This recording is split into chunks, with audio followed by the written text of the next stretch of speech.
connecting security solutions with security leaders. Security you should know starts now. Welcome to Security You Should Know. Today, we're going to be talking about ThreatLocker and what they're doing in detection and response. And the problem they're addressing in that category is just how do you detect and respond to threats in a timely manner? It's a constant problem in the industry. Helping us get answers to these questions are TC Nijikovsky, former CISO over at Nextdoor and Thumbtack, and Sasha Pereira, CISO over at Wash. So TC, I'm going to start with you. Why are we still having a problem quickly responding to threats? Yeah, I think the challenge is security teams, they have to balance between essentially project work, so the preventative work in terms of hardening the infrastructure, putting the key systems in place. If it is a EDR solution, you need to roll it out and maintain it with your fleet. And then the ongoing operations work in terms of monitoring all your different staff, all the different endpoints and applications, infrastructure where you can have these threats operating in response to a dynamic adversary, right, that you need to protect against. And so I think that challenge is being able to staff up that capability for potentially 24/7 by 365 monitoring and response is really expensive. And it is its own science in terms of what are the latest attacks, how do they work, how do you tell what's a true positive versus a false positive in this environment. So that's really challenging. And that's why a lot of organizations opt for a managed detection and response service. Sasha, I'm going to turn the question to you. Why are we still struggling with response? I would like to add to that, I think, a little bit, based on the previous firm that I was with as well. Getting a tool to do what traditionally was called EDR is really easy to do.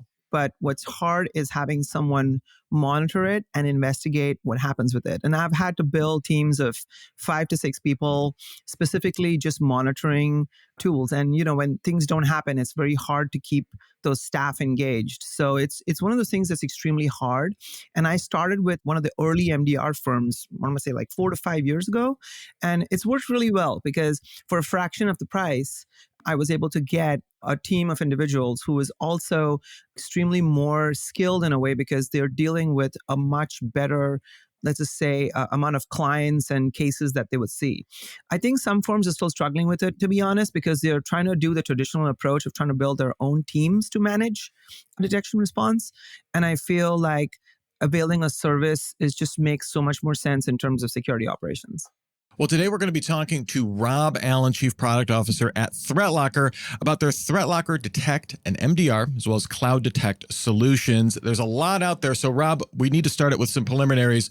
How do I explain the value of your solution to a CEO? What does your solution do? What does it not do? And what's the pricing model? Can you help us out with these preliminaries? Sure. Well, I suppose if you're talking to your CEO, what's actually just said is a really important point, which is you don't need to build out a team to watch alerts, to respond to things happening. Fundamentally, let somebody else do that, and it's going to save you a hell of a lot of money versus hiring a bunch of people. As TC said, one of the big problems is false positives. I know organizations who've deployed detection products. It's like the boy who cried wolf. Basically, there's false positives popping off left and right and everywhere.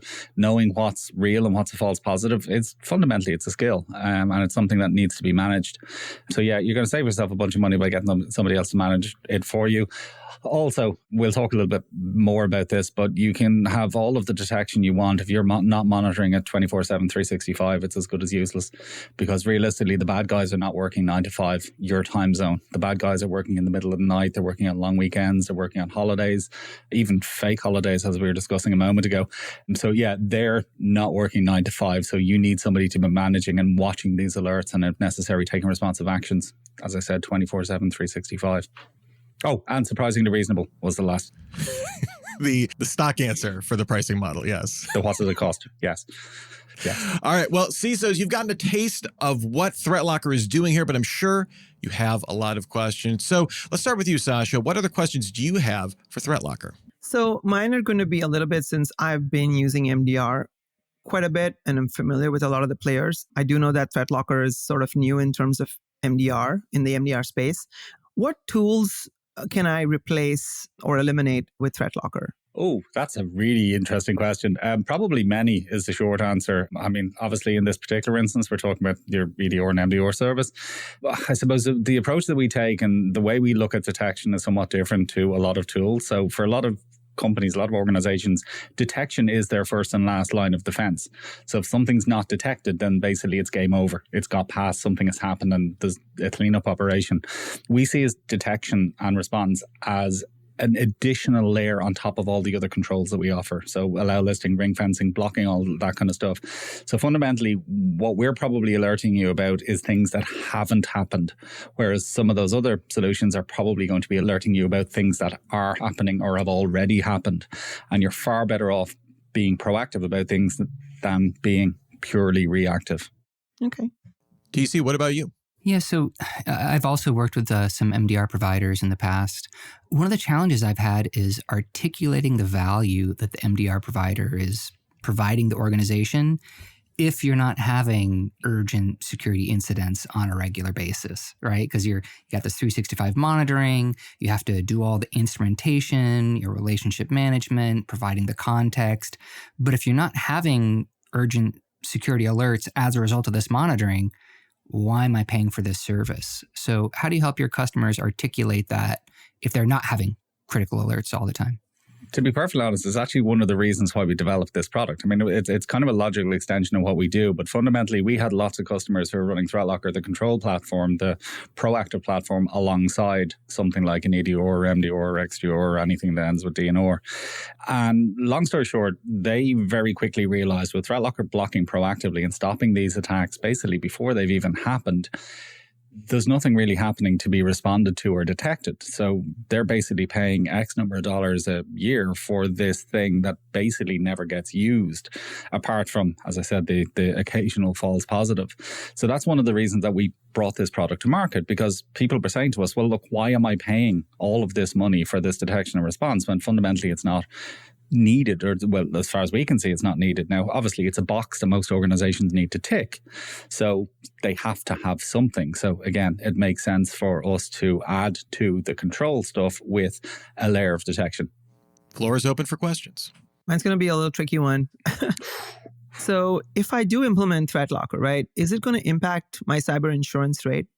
That is probably a question for your cyber insurance company. I'd love to be able to answer it with confidence, but the short answer is I don't know.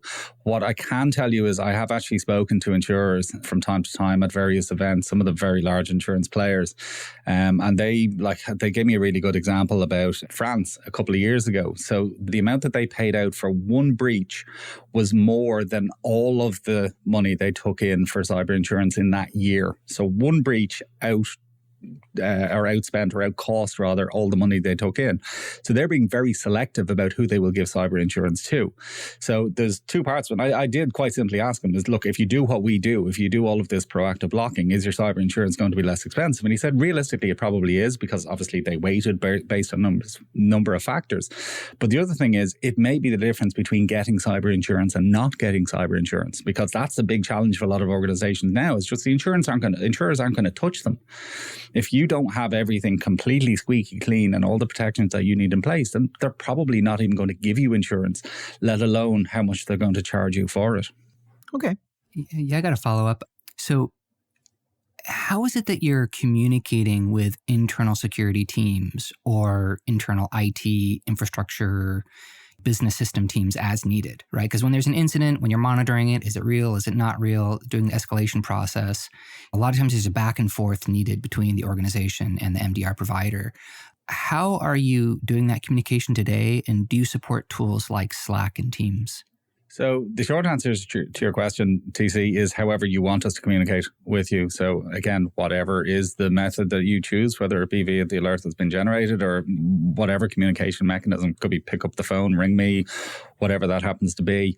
We have put quite a lot of work recently into what we call our Detect dashboard, which is basically a place where you can see all of the things that have been going on, who's dealt with them, what the communications have been about that.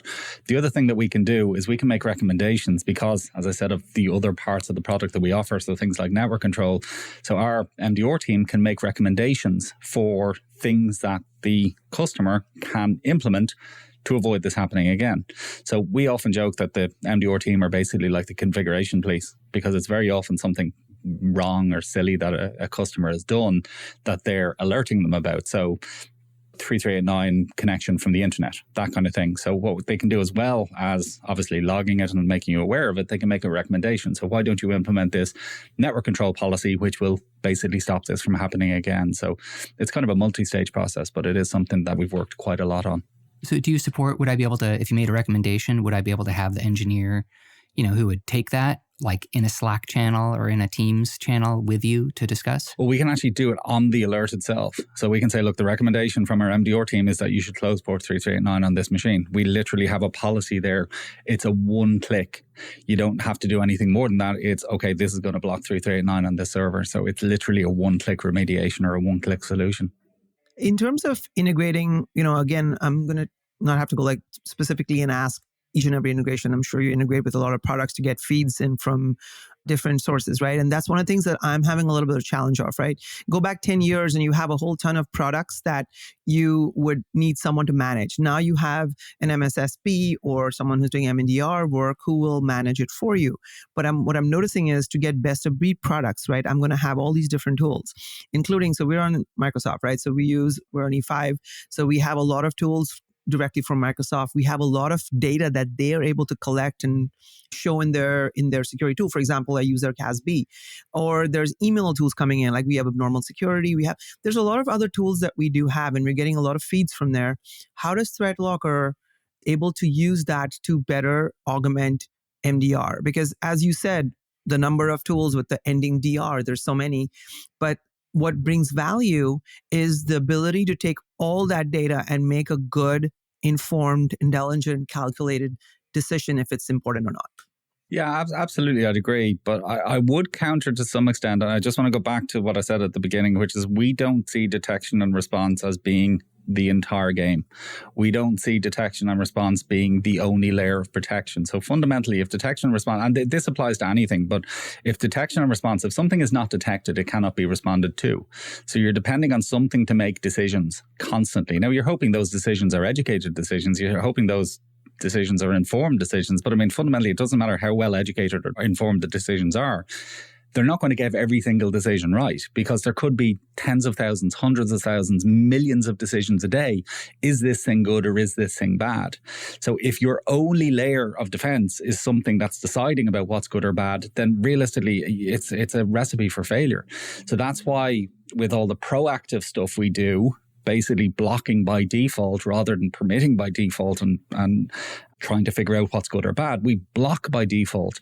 And then the MDR, as I said, is more as a response, a mechanism of alerting you to tell you that, well, this thing tried to happen, but it was blocked. But we do take information in from say the event logs in a machine, for example, for the likes of Windows Defender. So your Defender is doing its stuff, but we're saying, hey, well, an alert came through from Defender. Do you want to do something about it? Okay. What is the relationship that your customers have with you when it comes to right of boom, right? So essentially, you've got the 24/7/365, managed detection and response service. You alert an incident. It's a SAV1. It's a P0. It turns out this is a data breach. There's been a compromise. We need to go through the containment, that whole process, and then potentially, bring in the lawyers, right? What was the scope of what was accessed? Potential reporting to customers.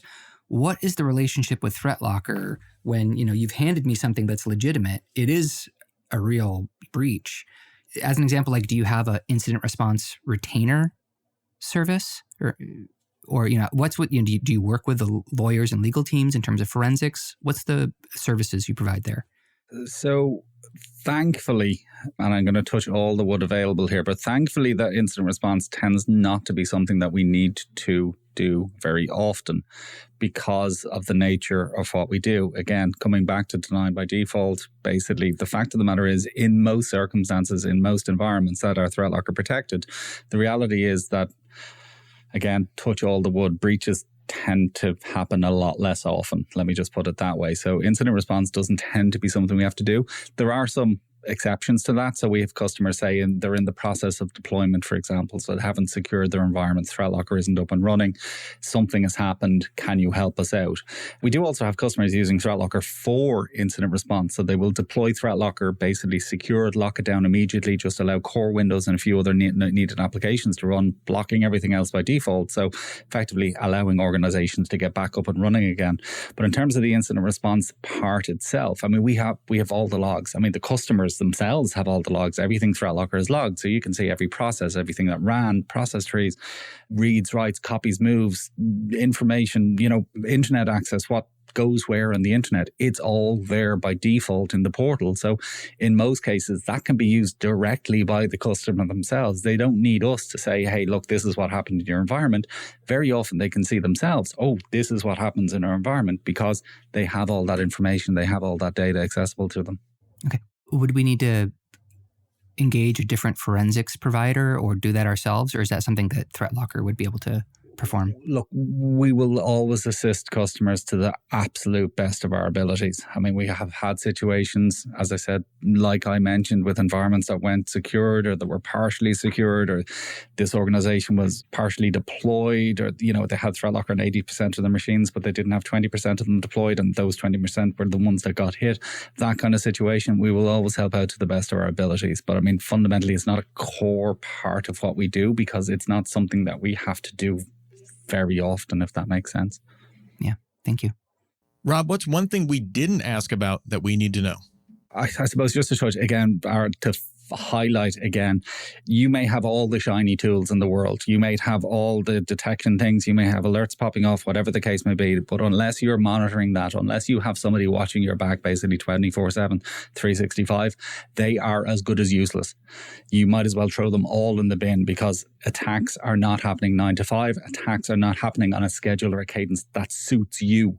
They're probably happening in the middle of the night. And unless you have somebody watching those alerts, monitoring those things, as I said, they're as good as useless. So just make sure whatever tools you have, that they are monitored by somebody who you trust and somebody who's going to respond in a timely manner, because with detection and response, time is everything. You don't want somebody that's going to come back to you or ring you 20 minutes later to say, hey, by the way, that machine just got popped. You need somebody to ring you immediately when that happens, or if that happens. Or ideally stop it from happening in the first place, but that's a whole different conversation. Well, that's just about it for this episode of Security You Should Know. To learn more, head to ThreatLocker.com. Thanks to TC Nijikovsky and Sasha Pereira for helping us learn more about ThreatLocker, and a big thanks to Rob Allen from ThreatLocker for your time and being game to answer all of these questions. And thank you for listening to Security You Should Know. That wraps up another episode of Security You Should Know. If you like this program, please subscribe, tell your friends, and leave us a review. All companies showcased on this program are sponsors of CISO Series. If your company would like to be spotlighted and interviewed by our security leaders, go to our contact page on CISOseries.com or just email us at info@CISOseries.com. Thank you for listening to Security You Should Know, connecting security solutions with security leaders.